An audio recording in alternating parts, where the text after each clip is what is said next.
अब देखेंगे हीट एवं कोल्ड टॉलरेंस। ठीक, हीट और कोल्ड टॉलरेंस में आप मेरे से उतना उम्मीद मत करना जितना इतना बताया जाएगा कि ये एक्चुअल में होता क्या है वो बात करेंगे। मान लो जाए एक प्लांट है, ठीक, ये प्लांट है, ये प्लांट, हमारा प्लांट ऐसी बनता है, आप अपने हिसाब से देखिएगा, ये प्लांट है, ठीक, ये। और अगर मान लो जाए एक्शन और रिस्पॉन्स के बीच में जो अनुबंध है ना, उसी को हीट एवं कोल्ड टॉलरेंस कहते हैं। ठीक है, मान लो जाए कोई एक्शन है, एक्शन में क्या है, दो चीज है, हीट और कोल्ड है। एक्शन मतलब कि किसी भी चीज को मानने पर, एक्शन करने पर, तो किसको करेगा, एक्शन में प्लांट को करेगा, तो प्लांट उसके एवरेजिंग में क्या रिस्पॉन्स दे रहे हैं, उसी को बोलते हैं हीट एवं कोल्ड टॉलरेंस। तो एक्शन में हमारे पास क्या है, हीट भी है, हीट, और एक है कोल्ड, ठीक, ठंडा चीज, एक है गर्म चीज। हीट क्या है, पता है, टेम्परेचर पढ़े हो, टेम्परेचर क्या है, हीट क्या है, सोर्स ऑफ एनर्जी, और उसी एनर्जी को जब मेजरमेंट करते हैं ना, ठीक, तो उसको बोलते हैं टेम्परेचर। ठीक, तो हीट क्या है, सोर्स ऑफ एनर्जी है। एनर्जी के मतलब क्या है, जो सनलाइट आ रहे हैं और वही हीट को जब मेजरमेंट करेंगे तो उसको बोलते हैं टेम्परेचर। तो हीट का किलो जूल में हो सकता है, चाहे कोई भी चीज हो सकती है। हीट मतलब सोर्स ऑफ एनर्जी, समझो आप, सोर्स ऑफ एनर्जी। एनर्जी मतलब जानो ना, energy can not be destroy, can not be, ये डिस्ट्रॉय करके बोलते हैं, लिखा रहता है बुक में, can not be destroy, can not be production, only one form to another form should be change करके लिखा रहता है, ये इंग्लिश में लिखा रहता है ना, वैसी। तो हीट और कोल्ड, कोल्ड मतलब ठंडा, हीट मतलब गर्म, और गर्म हीट का मतलब एनर्जी, उसी गर्म को बोल रही है। तो एक्शन जब इस प्लांट को देगा तो उसके अवेजिंग में इस प्लांट को क्या क्या रिस्पॉन्स करना चाहिए, हीट से और कोल्ड से बचने के लिए। ठीक, हीट और कोल्ड से बचने के लिए क्या करना चाहिए, क्या रिस्पॉन्स देना चाहिए, रिस्पॉन्स दोनों के बीच के जो अनुबंध है, अनुबंध को क्या बोलेंगे, अनुबंध, ठीक, या रिलेशन,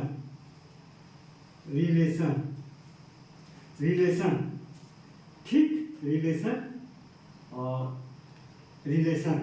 तो इसी को बोलते हैं हीट एवं कोल्ड, हीट कोल्ड टॉलरेंस, ठीक, टॉलरेंस। ठीक, अब मान लीजिए अगर हीट आ रहा है तो कोई से प्लांट क्या क्या रिस्पॉन्स करेगा, क्या क्या मैकेनिज्म तुम फॉलो कर सकते हो, आप सोचो उस पर क्या है। तो आप क्या लिखना, हीट और कोल्ड में ऐसी चित्र बनाना। हीट एवं कोल्ड एक प्रकार के एक्शन है जो किसी भी प्लांट पे एक्शन या एक्शन पड़ने पर प्लांट क्या रिस्पॉन्स देता है।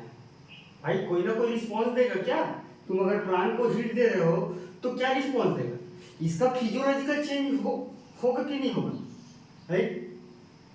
तो क्या लिख सकते हो, क्या अनुबंध है भाई, तो पहला तो फिजियोलॉजिकल चेंज होगा ना, पादप कालिकी चेंज होगा, सेल डिवीजन इफेक्ट पड़ेगा, सेल इनिवेशन इफेक्ट पड़ेगा, सेल इलॉन्गेशन इफेक्ट पड़ेगा, है, टेम्परेचर पड़ेगा, तो सारी चीज पड़ेगा कि नहीं पड़ेगा, है। तो तुम उसके लिए क्या मैकेनिज्म मतलब फॉलो करोगे।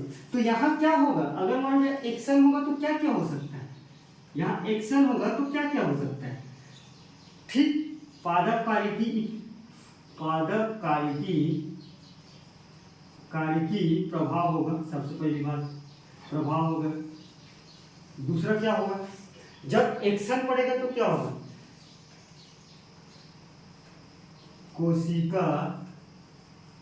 कोशिका बढ़वार वृद्धि नहीं होगा, ठीक है। जो प्लांट की मेटाबॉलिक एक्टिविटी है, उपापचय क्रिया है, ये इफेक्ट पड़ेगा,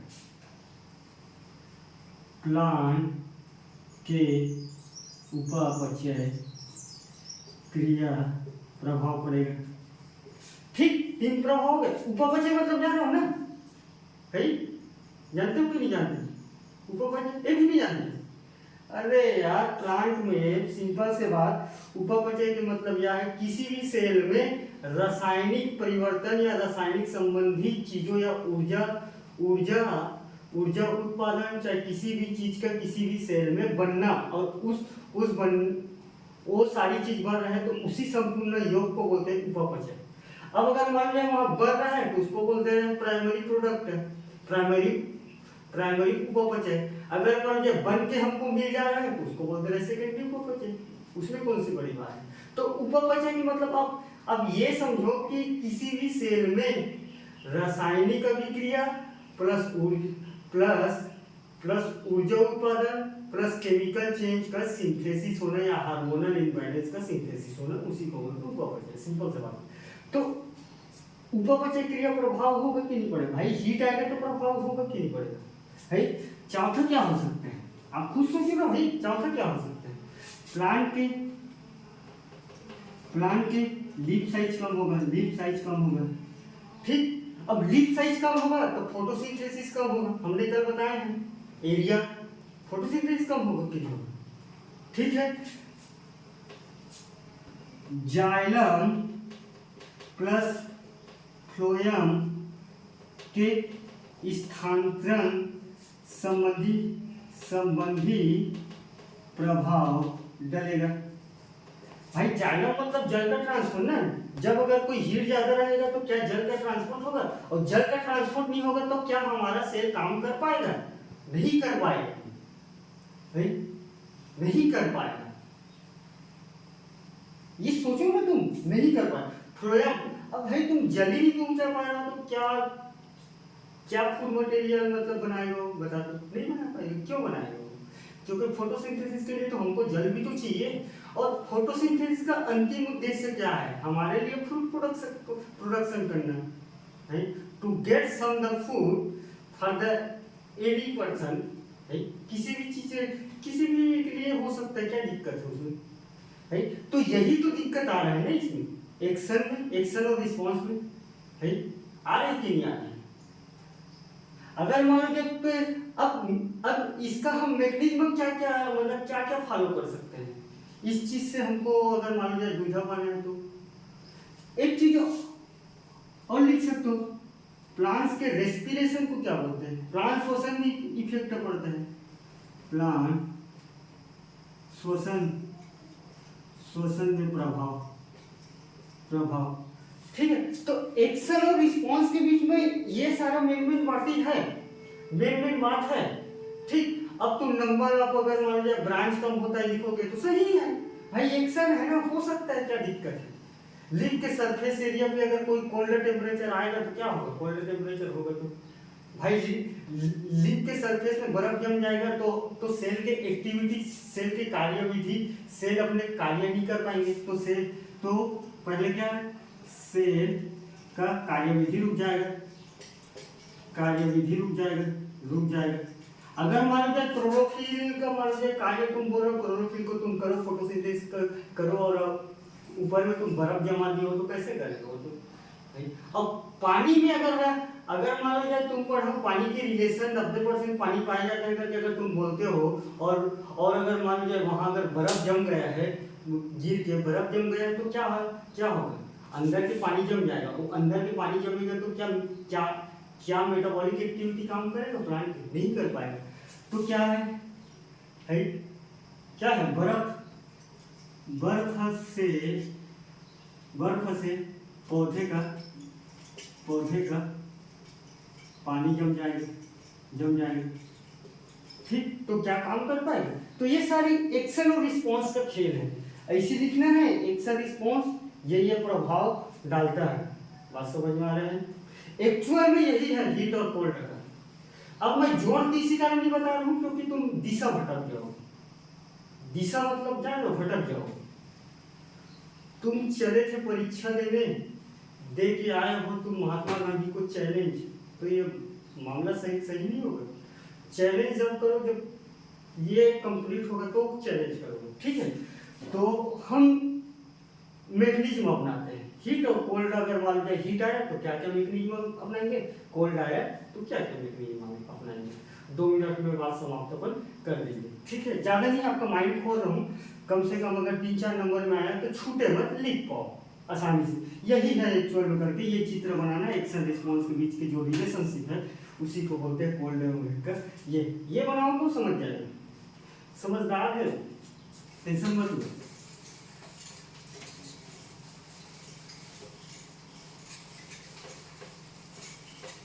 अगर मान लीजिए हीट अगर है तो क्या क्या अपनाओगे? सबसे पहले एग्रोनॉमिक मेजर अपनाओगे। एग्रोनॉमिक मेजर को क्या बोलते हैं? एग्रोनॉमिक मेजर को बोलते हैं कर्षण क्रियाएं, बोलते हैं ना, कर्षण क्रियाएं अपनाओगे पहले तो। कर्षण, ये मैग्नीज्म वही है ना, ये मैग्नीज्म, हीट मैग्नीज्म होगा तो क्या होगा? कर्षण क्रियाएं अपनाओगे, कर्षण क्रियाएं या एग्रोनॉमिक मेजर।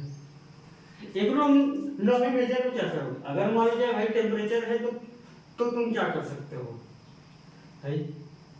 टेम्परेचर है तो तुम क्या कर सकते हो? टेम्परेचर सहनशील पौधा लगाओ, सबसे पहली बात तो उसमें क्या है? तापमान सहनशील पौधा, ठीक, लगाना है, लगाना है। आप लिखो, हीट अगर जाता है तो ताप सहनशील पौधा बनाओगे। एग्रोनॉमिक प्रैक्टिस करोगे, वाटर का मैनेजमेंट करोगे कि नहीं करोगे? लिख दो उसमें क्या है, जो वाटर का मैनेजमेंट करोगे, ठीक। एग्रोनॉमिक मैनेजमेंट करोगे,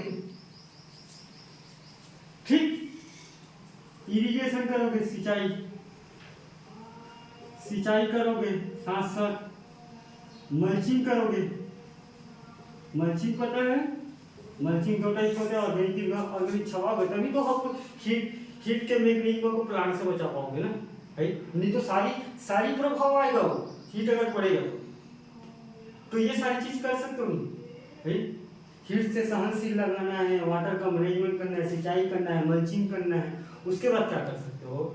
एग्रोनॉमी में और क्या कर सकते हो जी है? वाटर के स्टोरेज करके भी कर सकते हैं, वाटर स्टोरेज, ठीक, वाटर स्टोरेज। दूसरा क्या करोगे? हार्मोनल का छिड़काव करोगे। दूसरा हार्मोन का डालोगे। हार्मोन के बाद क्या करोगे? फर्टिलाइजर का एप्लीकेशन करोगे। फर्टिलाइजर का एप्लीकेशन करने के बाद क्या करोगे? यहाँ फोटोसिंथेसिस दर अधिक वाला प्लांट अपनाओगे। यहाँ ये लिखो, फोटोसिंथेसिस दर अधिक प्लांट अपनाना है, ठीक। यहाँ हार्मोन करोगे, फर्टिलाइजर करोगे। हार्मोन फर्टिलाइजर के बाद क्या करना है? ग्रोथ रेगुलेटर डालोगे। ग्रोथ रेगुलेटर को क्या बोलते हैं? वृद्धि नियमक को डालोगे। वृद्धि नियमक को उपयोग करोगे, ठीक है। तो ये तो बेसिक दो बात हो गई। तीसरा में आते हैं इसका बाप में जीनोमिक अपनाओगे। मैं बता रहा हूँ जीनोमिक क्या है, सेकेंड ईयर वाले लोग समझ गए होंगे। जीनोमिक ये इसका पापा है सबका, ठीक। अभी बेटा लोग को बोल रहे तुम करो, बाकी मैं आता हूँ देखूंगा फसल को करके। तो ये देखेगा भाई, किसी भी क्रॉप्स के जीन टाइप में चेंज करोगे, ठीक। जीनोमिक मतलब जेनेटिक्स इंजीनियरिंग जैसे पढ़ोगे तो समझ जाओगे। जीनोमिक मतलब जो सेल के अंदर जितने भी पाए जाने वाला डीएनए वीएनए आरएनए का अध्ययन करके काट छाट करके जो हमको चाहिए उसके अनुसार हम अगर उसमें काट छाट करके with the help of hormonal मतलब एंजाइम्स काट छाट के अपने अनुकूल बनाना उसको। काट छाट डीएनए पे काट छाट ना, कैंची लेके काटने वाला बात नहीं करूँ, ये सारी चीज लेबोरेटरी में होता है, मैं पहले बताऊँ, ठीक। तो जीन प्रारूप में आप लिखना, जीन प्रारूप में संवर्धन करके, संवर्धन लिखा जाता है इसको, संवर्धन प्लस संशोधन करके, संशोधन करके ताप को हीट के प्रति अनुकूल बनाना है, हीट के प्रति अनुकूल बनाना है। ठीक है, ये सारी चीज समझ में आ गए। ठीक, अब इसके बाद एक और है इसके दादाजी को और अपनाना है, टेक्नोलॉजी अपनाना है। ठीक है, चौथे नंबर में अपनाओगे टेक्नोलॉजी को, क्या बोलते हैं, टेक्नोलॉजी अपनाना, टेक्नोलॉजी अपनाना, जीपीएस, जीआईएस, ये सारी चीज को अपना के अपन पहले से कहाँ का मौसम, कहाँ का क्या है उसके अनुसार। तो ये दादा है, दादा के बाद बाप, बाप के बाद उसके भतीजा, भतीजा के बाद उसके छोटे बेटा। अब लिखोगे तो छोटे बेटा से शुरू करना, दादा तक जाना या दादा से नीचे आ जाना, ये आपके ऊपर है, आपके ऊपर छोड़ता हूँ। ये अगर कोई हीट का है तो हीट रिस्पॉन्स का एक्चुअल में यही है बेसिक कॉन्सेप्ट का। ठीक, यही मैकेनिज्म है, यही प्लान के साथ अगर अपनाओगे तो सारी प्रॉब्लम आ रहा है रिस्पॉन्स और एक्शन के बीच में, उसको सारी प्रॉब्लम को आप ये दूर कर सकते हो। और फिजियोलॉजिकल, जब किसी भी प्लांट के अगर फिजियोलॉजिकल एक्टिविटी अगर ठीक होता है तो फिर प्रोडक्शन में अल्टीमेटली हमको नुकसान का घाटा सहना नहीं पड़ता, और हम खुश तो तुम खुश, और तुम खुश तो परिवार खुश, परिवार खुश तो देश, राज्य खुश, अगर राज्य खुश तो देश खुश, और देश खुश तो पाकिस्तान मुर्दाबाद। ठीक है, यही होता है, यही कर रहे हैं। तो उसी करना है, इकोनॉमिक से बढ़ाना है, सब समतामूलक समाज की स्थापना करना है, सब खाए पिए सब मस्त रहे, उसमें क्या है, ऐसी करके है। अगर कोई हीट आएगा अगर तो प्रॉब्लम देखिए होता है। ठीक, दूसरा देख लेते हैं कोल्ड।